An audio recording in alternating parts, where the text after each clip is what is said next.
bonjour les amis, j'espère que vous allez bien. Et bien voilà, je suis arrivé donc à cette bourse au vinyle CD et DVD qui a donc lieu à Cernay, à l'Espace Grune. Aujourd'hui j'ai un budget un peu plus conséquent que d'habitude. J'ai 90 € et j'ai une petite liste. Voilà, donc j'espère trouver ce que je cherche. Eh bien écoutez, on va rentrer ensemble, je vais vous faire visiter donc cette bourse. Et moi je vous dis à tout à l'heure pour le débrief mes amis. Allez, à plus, on y va.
toutes et à tous.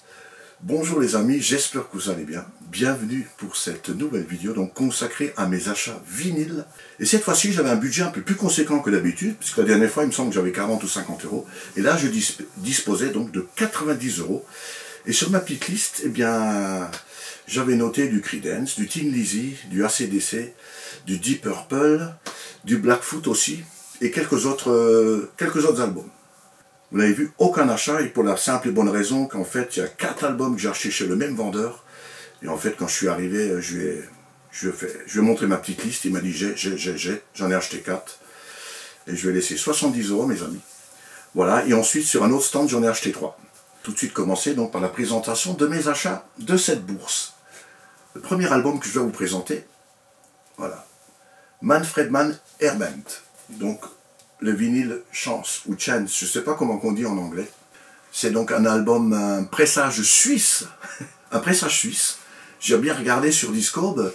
Soit c'était autrichien, mais d'après le label, j'ai bien regardé, il me semble que c'est un pressage suisse. Voilà. Donc, un pressage original suisse de 1980 en super bêta. Pour 5 euros. Donc, c'est le 10e album studio du groupe de rock progressif britannique, sorti donc en 1980. Alors, petit historique, après une période très réussie dans les années 1960 avec le groupe pop qui porte son nom Manfred Mann, et un intermède beaucoup moins réussi dans le jazz avec Manfred Mann Chapter 3, le claviériste d'origine sud-africaine Manfred Mann, de son vrai nom Manfred Lubowitz, se tourne vers la musique rock en 1971. Il forme donc ainsi le Manfred Mann Airband. Voilà. Alors c'est une pochette classique, bien sûr, en super bêta. Donc ici on a les paroles, face 1, face 2. Donc un macaron bronze. Voilà. Donc, voilà, mes amis. Voilà. Un pressage suisse, donc, de 1980, en super bêta. Comme quoi, on peut trouver comme ça des bacs à 5 euros. Et voilà, donc à Manfred Mann, c'est pas le meilleur album, mais à 5 euros, ça se refuse pas. Je l'ai écouté, ça va. Franchement, j'aime bien. Alors, ensuite, second album que j'ai trouvé, archi connu, mais à 5 euros, j'ai pas hésité. Bob Seger on the Silver Bullet Band. Voilà. Against the Wind. Magnifique album, bien sûr, que tout le monde connaît, je pense. Voilà, donc à 5 euros, j'ai pas hésité. Donc c'est le 4e album studio du groupe de rock américain sorti donc en 1980. Alors celui-ci que j'ai acheté, c'est un pressage français de la même année, donc 1980. Alors ce qu'il faut savoir, mes amis, que c'est le seul album de Bob Seger à ce jour, passant 6 semaines au sommet du classement du Billboard Top LP, faisant ainsi tomber The Wall de Pink Floyd de la première place. Eh oui. L'album a été certifié 5 fois disque de platine. Voilà ce qu'il faut savoir. Bah, excellent album, bien sûr. Tout est bon. Hein. J'ai déjà écouté. Il y a beaucoup de ballades super sympas. Voilà, donc c'est Macaron Capitol. Voilà. Magnifique. Excellent. En super bêta, hein, VG++. Hein. Et ensuite, ben, il était sur ma liste, mes amis. Un Blackfoot. Alors, voilà. Pour 10 euros. Ouais, il y a une petite trace ici il y avait sûrement l'étiquette de prix ici. Il y a un petit peu de noir dessus, ça devait être, voilà, il y a un petit impact sur la pochette, mais ça c'est pas grave du tout, je sais même pas si ça se voit d'ailleurs. Voilà, donc un Blackfoot. Donc Vertical Smile. Voilà. Alors, c'est donc le 7e album studio du groupe de rock sudiste hein, américain, donc sorti en 1984. Et celui-ci que j'ai acheté, c'est donc un pressage allemand de 84. J'avais déjà présenté le groupe lors d'une précédente vidéo, donc je ne vais pas refaire l'historique du groupe. Voilà. Donc là, on a toujours le Blackfoot, donc le macaron. Ils sont en train de se barrer, là. Alors, attendez, je vais poser ça là. Toujours le macaron Acto. Voilà. En très bon état, hein, bien sûr. C'est ça ce qui est bien dans les bourses, on peut regarder les vinyles de près. Et ça c'est vraiment assez intéressant parce que sur internet, quand on fait des achats sur le web, même que la personne dit en très bon état, on voit pas le vinyle en fait, vraiment il y a des photos mais ça reflète pas du tout la réalité. Et là en plus avec l'éclairage dans la bourse, j'avais vraiment les lumières, on peut voir la surface, il y a des micro-rayures, ça passe, hein. C'est des rayures de frottement, de poussière un peu. Mais voilà, on peut voir s'il y a vraiment des grosses rayures, hein. Voilà, donc pour l'instant, les 3 albums, enfin tous les albums que j'ai rentrés, ils sont tous en excellent état. Les 4 albums suivants que je vais vous présenter, archi connus, mais je suis très content de les rentrer parce que déjà je les avais pas, et je les ai eu à très bon prix. Voilà, on va commencer par le premier. AC/DC, Let Tear Be Rock. Voilà. Magnifique. Je prends ma petite fiche pour pas faire d'erreur. Donc c'est le 4e album studio du groupe de hard rock australien, sorti en 77. Alors celui-là que j'ai là, c'est donc un repress de 2003, remasterisé, donc un vinyle de 180 grammes. Alors état mint, le disque est mint. Alors cet album d'AC/DC est le premier réel succès du groupe en Europe. Sur ce repress de 2003 européen et international, le titre Rhapsody in Blue a été remplacé par une version écourtée de Problem Child. Enfin, ouais, il manque 20 secondes, c'est tout à la fin avec la guitare. Voilà, ils ont arrêté là. C'est l'original, il y a 20 secondes, il reprend un petit riff. Voilà, enfin bon, il manque rien. Le titre est là entièrement. Hein. Parce qu'il y a des paroles trop osées, ben, ils l'ont pas remis sur cette version. C'est un petit peu dommage, mais ça, c'est pas grave. Voilà, sinon, il y a tous les autres titres qui sont excellents. Je vais quand même vous montrer le macaron. Et la pochette intérieure qui est magnifique. Tout en couleur, mes amis. Voilà, donc un repress de 2003, c'est comme ça. Et oh, il est tout neuf. Le vinyle est épais comme tout. Il est incroyable, d'une rigidité incroyable. Voilà, on a donc ici le label en rouge. En super bêta mint, hein, mes amis. Par contre, il faudrait peut-être que j'achète une pochette antistatique, parce que là, c'est du papier, je sais pas. On verra ça plus tard. Voilà, donc pour 15 € au lieu de 20, franchement, pour un repress de 2003, j'ai pas hésité. Pareil pour le deuxième, donc AC/DC, Back in Black. Voilà, archi on ne présente plus, hein. J'ai pris les 2 meilleurs albums d'AC/DC. Voilà, c'est tout simple. Ils étaient sur ma liste depuis un moment. J'attendais un bon prix, bah, je l'ai eu, c'est pareil, c'était 20. En fait, le vendeur, c'était 40 les deux, il m'a fait à 30. Fantastique, donc voilà, en état mint. Hein. Voilà. Écoutez, je vais prendre ma petite fiche, encore une fois, pour ne pas faire d'erreur. Alors, succès mondial, bien sûr, pour cet album, qui s'est vendu à environ 50 millions d'exemplaires, mes amis. Incroyable. Ce qui en fait le 2e album le plus vendu au monde, après Thriller de Michael Jackson. Ben, c'est pas rien, hein. Voilà. Et donc, c'était donc le premier album du groupe à présenter donc, le nouveau chanteur à l'époque, donc Brian Johnson, comme chanteur principal, après la mort de Bon Scott, leur ancien chanteur. En sachant que Scott était décédé d'une intoxication alcoolique après une beuverie à Londres. Mais oui, c'est malheureux, mais c'est comme ça. Donc la pochette entièrement noire de l'album a été conçue comme un signe de deuil, voilà, en mémoire de Bon Scott. Voilà mes amis. Superbe album, hein, ça, tout est bon. J'adore, voilà. Pour ça, il a eu tellement de succès, il est excellent. Pour moi, c'est le numéro 1. Let Bear the Rock, je mets en 2. Voilà. Alors l'intérieur identique à l'album précédent, à part que là, c'est noir et blanc. Voilà, ce qui est normal. Poché. Et puis là, pareil, il y a toujours le logo. Le beau logo AC/DC en rouge. Donc état mint. Franchement, à 15 €. Très bon prix. Voilà, ça rentre dans la collection. Je vais poser ça là. Dans les années 70, avec, il est sur la liste depuis un moment, je voulais même l'acheter sur Vinted, mais les pochettes n'étaient pas bonnes, c'était du bon état, etc., etc. Et dans les bourses, c'est ça l'avantage, on peut regarder les vinyles de près. Et là, voilà, il n'y a pas photo. Les bourses, c'est quand même bien pour ça. En plus, on a les frais de port hein, sur Vinted. Hein, voilà. Donc, acheter dans une bourse, c'est très bien. Et voilà, donc je me suis fait plaisir. Je vends donc le Deep Purple Made in Japan. Un des meilleurs lives hein, enregistrés. Voilà, il est magnifique. Là, ils jouent des morceaux. Hein, ils jouent leur titre à rallonge. Hein. Un titre de 5 minutes, il passe à 12. Hein. Donc il y a beaucoup d'improvisation, mais c'est génial, quoi. Le son est terrible, hein, très bon enregistrement. Donc je prends ma petite fiche, encore une fois. Live donc enregistré lors de leur première tournée au Japon en août 72. L'album sort en décembre 72 en Angleterre et en France en mars 73. Alors, l'exemplaire que j'ai ici, c'est un repress de 1974.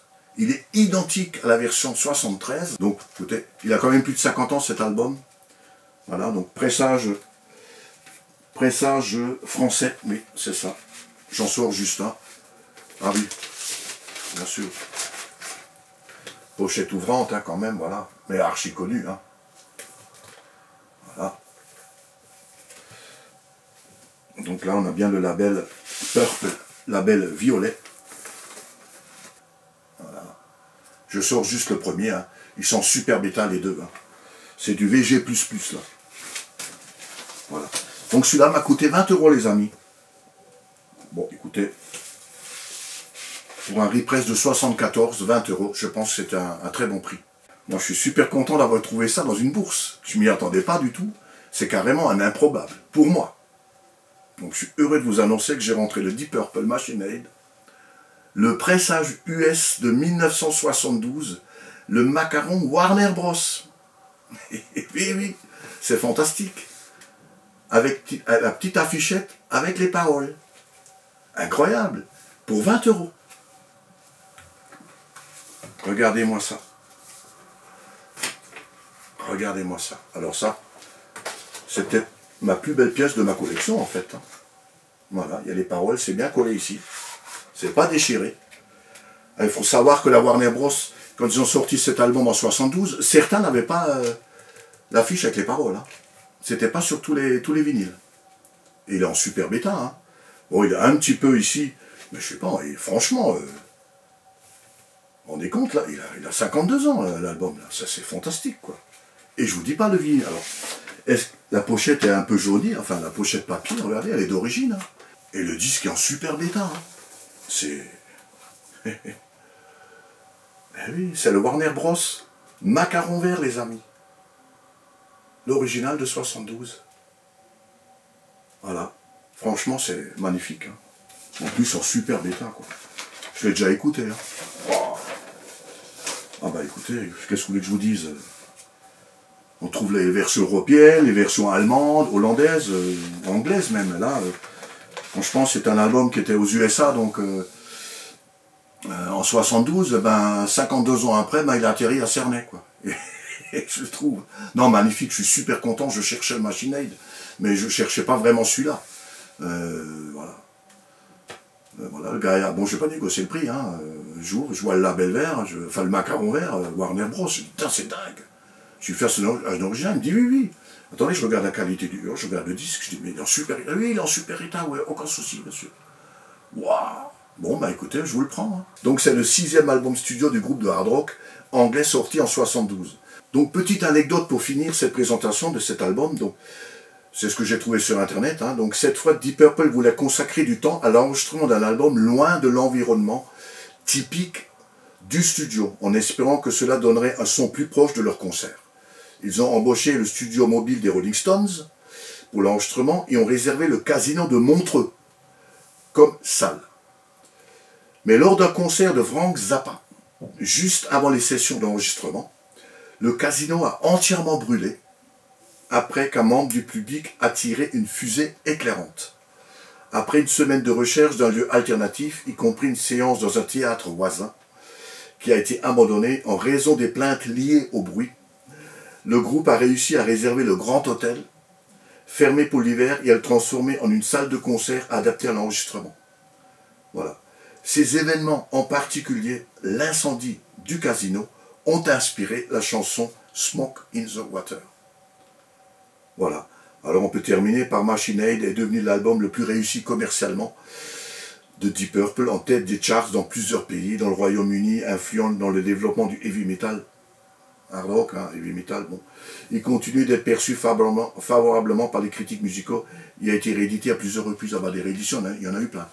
Donc rentrer l'original US de 72, Warner Bros, Macaron Vert, franchement, waouh, voilà. Bah pour moi, c'est super. Je sais pas pour vous, dites-moi si c'est vraiment une belle, une superbe rentrée. Dites-le moi dans les commentaires, j'aimerais bien avoir votre avis. Est-ce que c'est vraiment un disque facile à trouver? Est-ce que les 20 € c'est un bon prix? Est-ce que c'est vraiment une belle pièce pour vous en tant que collection, je veux dire? Au niveau de l'écoute, c'est sûr, tout le monde connaît les titres. Mais moi, je pense que c'est une de mes plus belles pièces que j'ai rentrées. Je collectionne les vinyles que depuis 2 ans, mes amis. Alors bien sûr, certains en ont 1000, d'autres, je sais pas, 600. Moi, j'en ai que 80. 80 vinyles en 2 ans, bah écoutez, c'est pas trop mal. On va continuer. Et pour terminer cette vidéo, un dernier achat Vinted avec Gus Convicted. Alors, je sais pas si vous connaissez, je pense, je sais pas. Il n'a pas eu le succès mérité, cet artiste, c'est dommage. Excellent album, donc j'ai ma petite fiche ici. Alors, c'est le premier album studio de Gus, de son vrai nom, Gus Papas, guitariste et chanteur canadien, donc de musique classée, on va dire rock, rock'n'roll, hard rock. Donc, bien sûr, artiste très sous-estimé. Il n'avait pas eu beaucoup de succès malgré cet excellent album, pour moi. Voilà, mes amis, donc si vous ne connaissez pas, moi je vous invite à découvrir cet artiste sur YouTube. Vous tapez Gus Convicted et vous aurez donc toutes les chansons en streaming. Voilà, mes amis, cette vidéo touche à sa fin. Mais rapidement, je voulais quand même vous dire que ma prochaine vidéo sera consacrée à mes rentrées de jeux PS3. J'en ai rentré 7. Voilà. Et ensuite suivra également une vidéo de mes rentrées BD. Voilà, merci d'avoir suivi cette vidéo. J'espère qu'elle vous a fait plaisir. Et moi, je vous dis à très très bientôt, les amis. Allez, salut tout le monde.